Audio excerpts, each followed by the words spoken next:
Another video about the Holocaust, guys. I know. I'm really driving home this topic, but I mean, I only have 30 people watching my videos anyway, so I might as well just talk about whatever I want to talk about.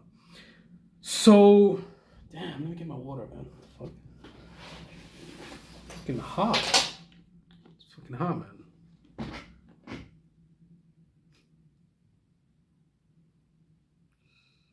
God.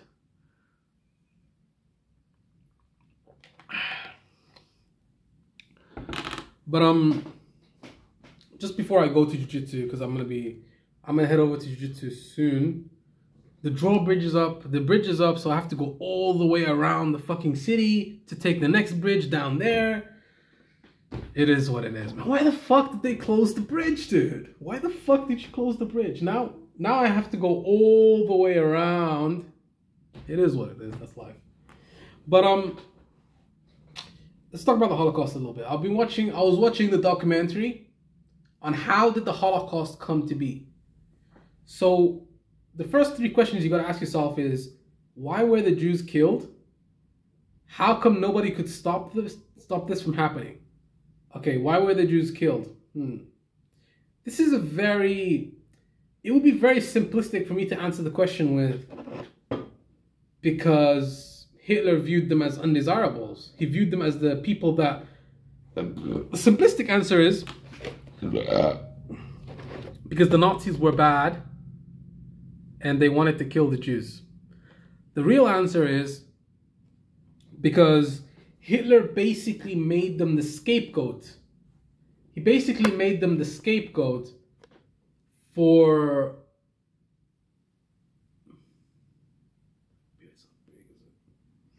He basically made them the scapegoat for World War II. Yeah. The scapegoat, what does that mean?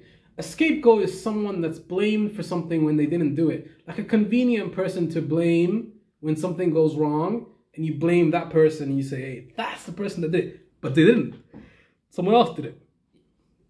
So they blamed the Jews for losing World War I. They blamed them for all the problems that happened after that. They blamed them for the Great Depression. They blamed them for this. They blamed them for that. They also blamed communism. And they said that the communists were also Jews. And, you know, Bolsheviks, right? Bolsheviks. That's what they would call them in German society at that time. And they killed the Jews because of this. That's the reason. That's also another simplistic reason. And why did they do that, dude? Like, pushing them into ovens. Very interesting stuff. Now, there's also another question I would like to ask myself. How many of the German public knew about the Holocaust?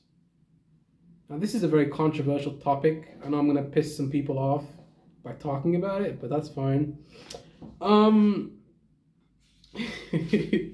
It's interesting how most of the population didn't really care about what happened to them. They knew the Jews were disappearing, but they didn't care about them.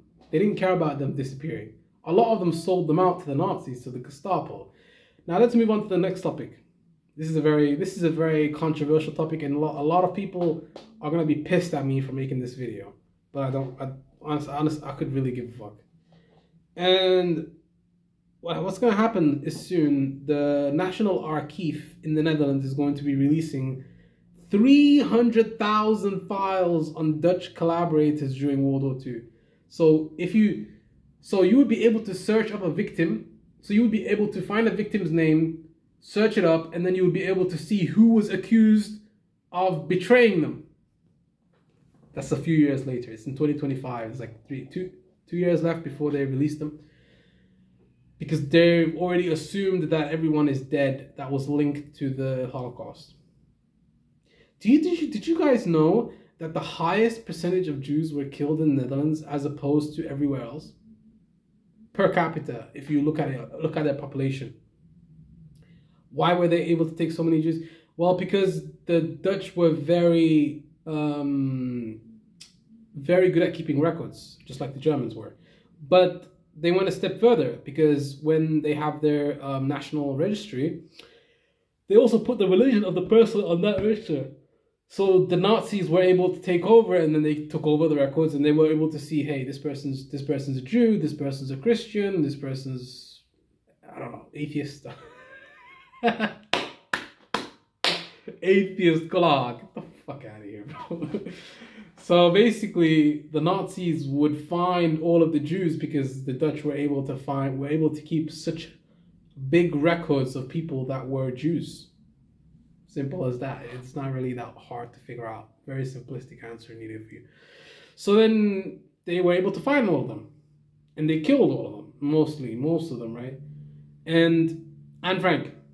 Let's get back to her. Who betrayed her? A Dutch person betrayed her. I don't know. They betrayed them because they wanted more food for their family. There was a famine. It doesn't justify them doing it, but it's like, okay, you did it because you wanted to feed your family. I can kind of like let that go because, yeah. But okay, let's also look at the other side of the argument. What's the point of me knowing that your grandpa betrayed my grandpa? Like, what the fuck does that even matter at this point? So let's assume I'm a Dutch person. I'm white. I'm living in the Netherlands. Well, I'm living in the Netherlands. But let's assume I'm white. I'm Dutch, and I'm linked to the net. Well, everyone that's Dutch white here is like linked to World War II because their descendants are. So of course, but. Let's assume that I'm that person, and my granddad was the one who betrayed my friend's granddad or my neighbor's granddad or whatever the fuck. Why do I even give a fuck? Why do I even give a fuck if he betrayed who? Who betrayed? Who cares, dude? Like, does that even matter at this point? Like, I'm just curious. Like, does it even matter if... Does it even matter if my granddad betrayed your granddad? Like, it doesn't matter at this point. He's dead. Your granddad's dead. And then we're different people now. I'm not my granddad and you're not your granddad. So what the fuck does it matter if they betrayed each other? It just creates unneeded animosity, right? Like, it would just create unneeded animosity in these neighborhoods. So honestly, if I look at both sides of the argument, it's like, I think you should find out who did it, and you should have that information out. I think it's probably does more harm than good, though, in my opinion. But I think also that they should release it in conclusion, because those people killed people, man. They got them put into gas chambers and killed and burned alive in ovens. They got their heads chopped off. They got fucking shot in the head. Like, you know, it's a tough one. It's a tough one because, yeah, it's tough. It's tough, man. It's difficult to criticize in that situation, you know? That's how it is.